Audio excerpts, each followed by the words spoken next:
Hey, do you ever sit back in business and just kind of go, what's it all about? Yeah, if so, you're gonna love this week's business book review. This week's book is How to Live by Derek Sivers, or Sivers, or Sivers, I don't know exactly how to say his name. That's a name, by the way, you might not be familiar with, but there is a really good chance that you've benefited at some point in your life from his company. If you enjoy independent music, he was the founder of CD Baby, which at its time was the largest online publishing platform for helping independent artists get their music out to the masses. Derek has written 4 books, and I've read 2, but I feel pretty confident recommending all of his books based upon the quality of the first 2 that I've read. And I remember reading his first book, which was called You Can Have Anything.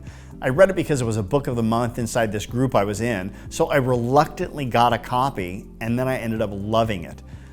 But that's a review for another day. Needless to say, I finished that book with an incredible respect for Sivers and his philosophies on life. Now, this book is not about business, so you could quite fairly criticize me for including this in a series dedicated to business books. However, I think one major part of being successful in business is to demonstrate balance in life, or at least attempt to. And I feel that this book is one of those grounding books that really remind you of what's important and why you go through the hell of entrepreneurship in the first place. The subtitle of this book is 27 Conflicting Answers and One Weird Conclusion. And that might be the most accurate subtitle of a book that I've ever read. This book is a quick read, by the way. Even for a slow reader, you could probably jam through it in less than a couple of hours. It's a book with absolutely zero fluff and 100% content directly related to its title. The book's chapters, frankly, read more like poetic vignettes than a long text self-help book. It's very stoic in nature, but with a compassionate vibe that you might not get in traditional books written by the Stoics of ancient times. The book could be described as a bit of an emotional roller coaster too, because one chapter it might be talking about how to find a sense of humor in everything in life, and then the very next chapter it might be talking about how to prepare for the worst in life.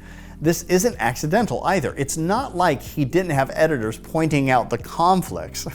Instead, the hypocrisy from chapter to chapter is an intentional subtext to force you to see the weirdness of life and how living with a mono-idealistic position in life just doesn't work. In order to get full value from this book, you're going to want to be able to hold 2 opposing thoughts in your mind simultaneously. This can be best demonstrated by sharing a few excerpts from the book.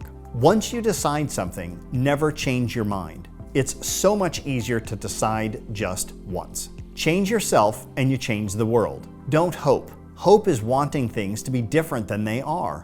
Wanting to change yourself is self-loathing. There's no deeper happiness than wanting nothing. Change the world as much as you can. All your learning and thinking is wasted if you don't take action. People try to explain the world, but the real point is to change the world. See what I mean? It kind of conflicts.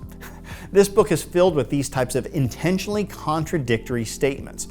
And honestly, it's kind of what makes this book so beautiful. Let's face it, life is weird, and sometimes the only way to make sense of it is to find peace with the lack of sense. Here's a few more excerpts that just seem to hit the nail on the head for me, and I hope the same for you. Falling in love is easy. Staying in love is harder.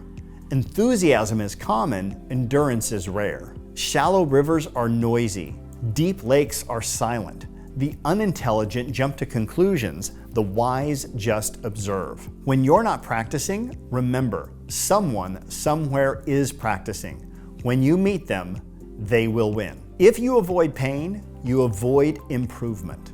I think one of the things that I loved most about this book is that not one word is fluff. Most personal development books are filled with stories or parables to drive a point home. Not this book. This book is just one point after another. No fluff, no stories, just really valuable, straight to the point wisdom. Modern Stoicism at its best.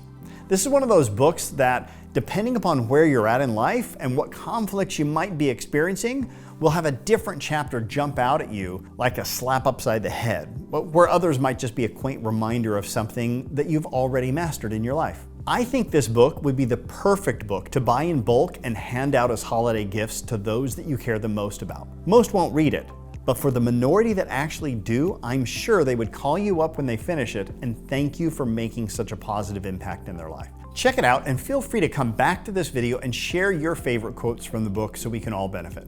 Also, if you've enjoyed this video, I'd be honored if you'd like the video and subscribed as well, so that when I release another book review, you'll be the first to know.